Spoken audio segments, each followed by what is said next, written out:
let's take a step back and look at how the police were categorizing these victims of sexual exploitation. They were basically deemed as not good enough as witnesses. They were not considered as victims. They were considered as willing participants in the sexual abuse that they were suffering.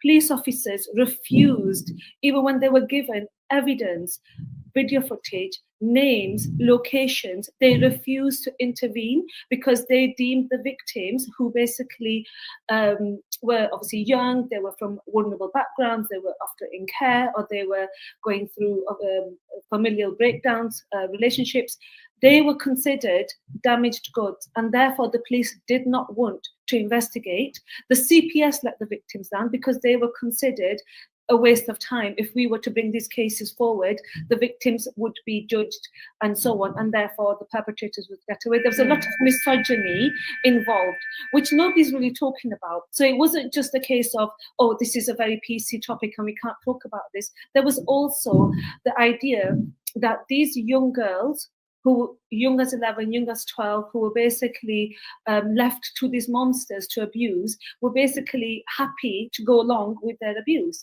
So this is something that not many people are talking about, especially not people like Elon Musk. He has literally not spoken to a single victim of CSE for the last 20, 30 years. These are grown-up women now. They have families of their own.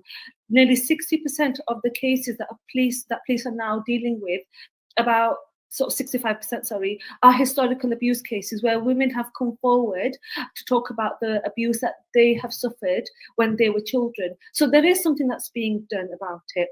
Now, when I was talking about this, 2008, 2009, 2010, I was part of policy. We were talking about how to make schools safer for children.